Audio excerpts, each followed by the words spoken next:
ബഹുമാന്യരായ നേതാക്കളെ, സഹോദരന്മാരെ, സഹോദരിമാരെ,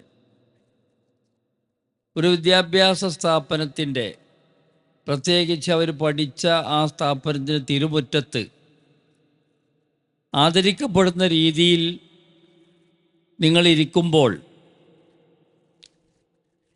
തീർച്ചയായിട്ടും നിങ്ങൾക്കും അഭിമാനം തോന്നുന്നുണ്ടാവും. ഈ സ്ഥാപനത്തിനും അഭിമാനമുണ്ട്.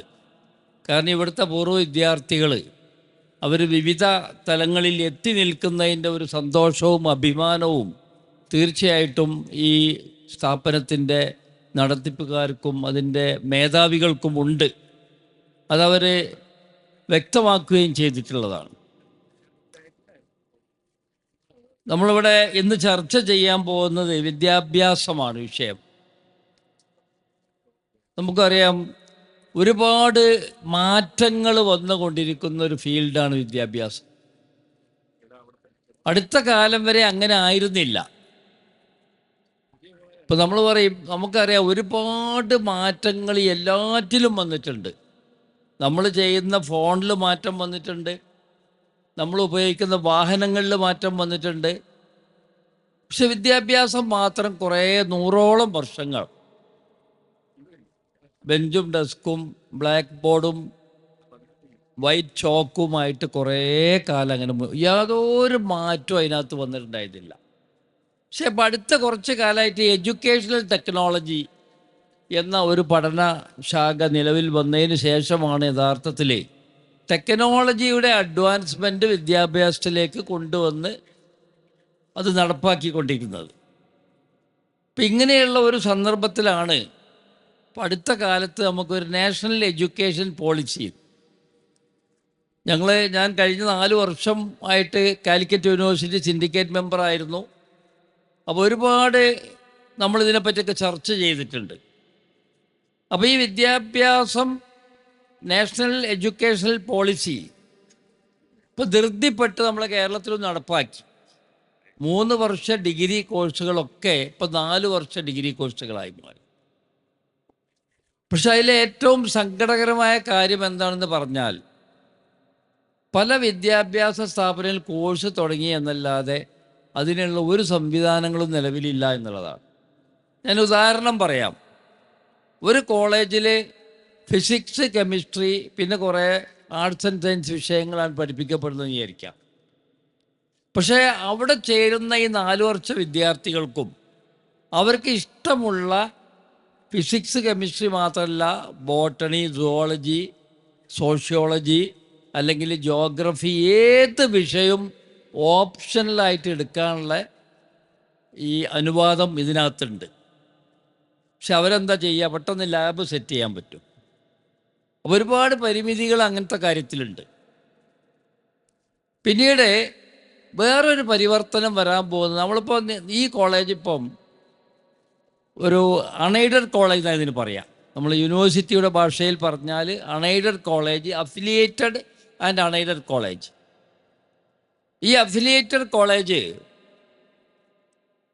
അതിൻ്റെ പദവികൾ ഈ 2030 കൂടി നഷ്ടപ്പെടുമെന്നാണ് പറയപ്പെടുന്നത്.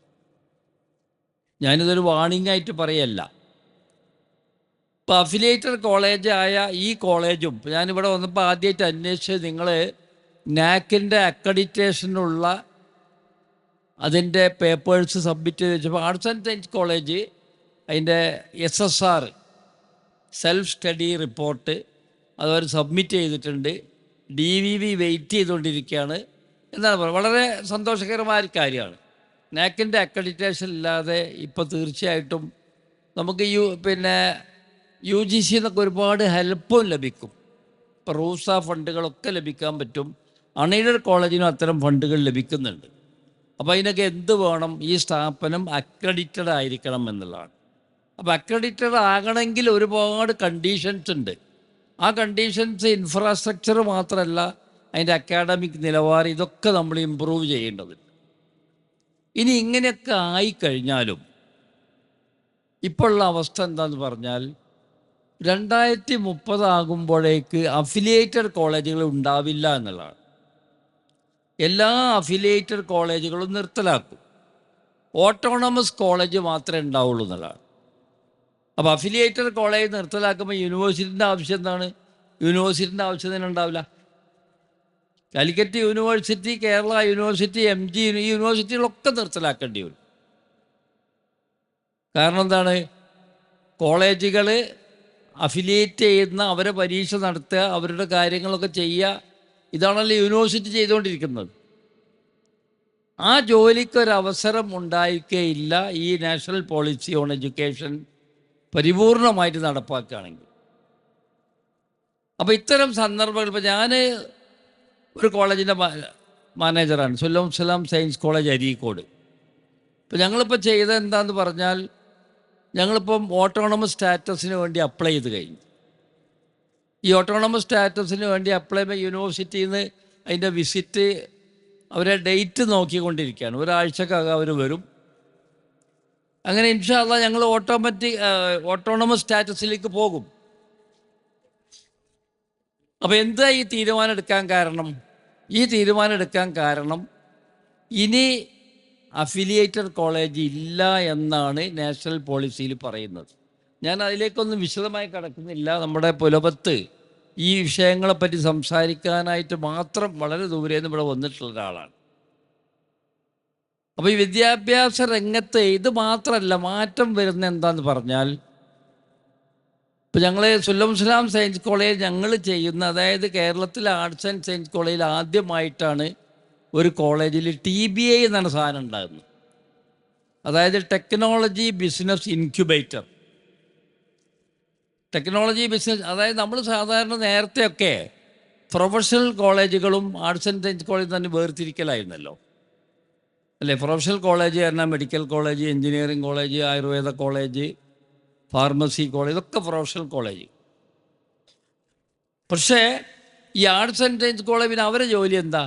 ഡിഗ്രിയും PGയും ഡോക്ടറേറ്റൊക്കെ എടുത്ത് അവർ സർട്ടിഫിക്കറ്റുമായിട്ട് ഒരു അധ്യാപക ജോലിക്ക് മാത്രമാണ്. അല്ല, ഈ ആർട്സ് ആൻഡ് സയൻസ് കോളേജിൽ ഇപ്പോൾ ഞാൻ പറഞ്ഞ ഈ കോളേജ് അടക്കം നമ്മൾ ധാരാളം നമുക്ക് മേഖലകൾ തുറന്നു കിടപ്പുണ്ട്. ഇപ്പോൾ TBI എന്ന് തന്നെ ടെക്നോളജി ബിസിനസ് ഇൻക്യുബേറ്റർ എന്ന് പറയാം. അപ്പോൾ നമ്മുടെ കോളേജിൽ ഞാൻ ഉദാഹരണം പറയാം. ഇപ്പോൾ അടുത്ത കാലത്ത് ഈ കോളേജിൽ നമ്മൾ ഈ TBI ആരംഭിച്ചതിന് ശേഷം അവിടെയുള്ള വിദ്യാർത്ഥികൾ അവിടെ രജിസ്റ്റർ ചെയ്തിട്ട് അവർ പ്ലാസ്റ്റിക്കിൽ നിന്നും, നിങ്ങൾ ആലോചിക്കണം, ആർട്സ് ആൻഡ് സയൻസ് കോളേജിലെ വിദ്യാർത്ഥികളാട്ടോ, പ്ലാസ്റ്റിക് വേസ്റ്റിൽ നിന്നും നല്ല ഒന്നാന്തരം ടൈൽ ഉണ്ടാക്കുന്നവർ കണ്ടുപിടിച്ചു. എന്നിട്ട് അതിന് അവർക്ക് പാറ്റൻറ്റ് കിട്ടി. അവരിപ്പോൾ എടപ്പാളിൽ ഒരു ഫാക്ടറി അതിൻ്റെ പ്രവർത്തനം തുടങ്ങി. ഈ ചെറിയ കുട്ടികളുടെ ആശയത്തിന് വിലയിട്ടിരിക്കുന്ന എത്ര? 120 കോടിയാണ്. അപ്പോൾ അതിൽ ഒരുപാട് ആൾക്കാർ ഫൈനാൻഷ്യൽ സപ്പോർട്ടായി രംഗത്ത് വന്നു കഴിഞ്ഞു. ഇതൊരു ഉദാഹരണം മാത്രം. ഇൻ്റർവെൽ നിങ്ങൾ കേട്ടിട്ടുണ്ടാവും അല്ലേ? ഇപ്പോൾ നമ്മളുടെ കേന്ദ്ര ഫൈനാൻസ് മിനിസ്റ്റർ ഉണ്ടായിരുന്നു, നിർമ്മല സീതാരാമൻ. അവരുടെ ഒരു വോയിസ് ഉണ്ട് ശരിക്ക്.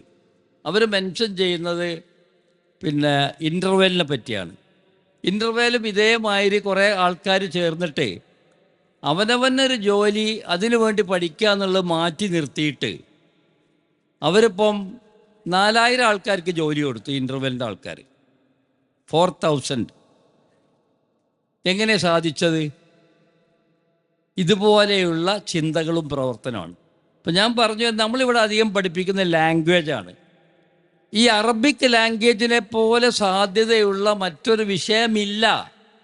ഞാൻ പറയുന്നത് ഈ TBIയിലൊക്കെ പ്രാവർത്തികമാക്കാൻ. കാരണം ട്രാൻസ്ലേഷനുമായിട്ട് ബന്ധപ്പെട്ടിട്ട് ഒരുപാട് സോഫ്റ്റ്വെയർ നമുക്ക് ഡെവലപ്പ് ചെയ്യാൻ സാധിക്കും, അത് മാർക്കറ്റ് ചെയ്യാൻ സാധിക്കും, നമുക്കത് കോടികൾക്ക് വിൽപ്പന നടത്താൻ സാധിക്കും. അങ്ങനെ ഒരുപാട് സാധ്യതകളുള്ള ഒരു മേഖലയാണ് വിദ്യാഭ്യാസം. നമ്മളൊരു കുട്ടിക്ക് ഒരു അധ്യാപകനായിട്ട്, ആരോ ഇവിടെ നേരത്തെ പറയുന്നതായിട്ട് ഒരു പ്രസംഗത്തിൽ പൂർവ്വ വിദ്യാർത്ഥി പറയുന്നുണ്ട്, ഞാനിങ്ങനെ അധ്യാപക ജോലിക്ക് ഒരു സംഖ്യ ചോദിച്ചു, 1,00,000 എന്തോ ചോദിച്ചു, കുറേ മുമ്പാണ്. അപ്പോൾ ഞാൻ ആ ജോലി വേണ്ടാന്ന് വിചാരിച്ചു, കാശ് കൊടുത്തിട്ട് ജോലി വേണ്ടാന്ന് വിചാരിച്ചു. അപ്പം ആ രീതിയിലൊക്കെ ജോലി സമ്പാദിക്കുന്ന കാലമൊക്കെ കഴിഞ്ഞ്. ഞാൻ പറഞ്ഞു വരുന്നത്, നമ്മൾ വിദ്യാർത്ഥികൾക്ക് നമ്മൾ കൊടുക്കേണ്ടത് അവരെ കൈകൊണ്ട് എന്തെങ്കിലും ബുദ്ധി ഉപയോഗിച്ചുകൊണ്ട് തൊഴിൽ രംഗങ്ങളിലേക്ക് കടന്നു വന്നുകൊണ്ട് ലോകത്തിൻ്റെ ഉന്നതിയിലേക്ക് ഇവരെത്തണം, ഈ കുട്ടികൾ എത്തണം. അതിനു വേണ്ടിയായിരിക്കണം നമ്മൾ വിദ്യാഭ്യാസ സ്ഥാപനങ്ങൾ ഭാവിയിൽ പ്രവർത്തിക്കേണ്ടത് എന്ന് മാത്രം പറഞ്ഞുകൊണ്ട് ഈ അസ്സബാഹ് അതിൻ്റെ മാനേജ്മെൻറ്റിന് എല്ലാവിധ ആശംസകളും അഭിവാദ്യങ്ങളും അർപ്പിച്ചുകൊണ്ട് അള്ളാഹുവിൻ്റെ നാമത്തിൽ വിദ്യാഭ്യാസ സമ്മേളനം ഉദ്ഘാടനം ചെയ്തതായി പ്രഖ്യാപിച്ചുകൊണ്ട് എൻ്റെ വാക്കുകൾ അവസാനിപ്പിക്കുന്നു. റബ്ബന തഖബ്ബൽ മിന്നാ ഇന്നക അൻതസ് സമീഉൽ അലീം വതുബ് അലൈനാ ഇന്നക അൻതത് തവ്വാബുർ റഹീം. വാഹിറു ദഅവാനാ അൽഹംദുലില്ലാഹി റബ്ബിൽ ആലമീൻ. അസ്സലാമു അലൈക്കും.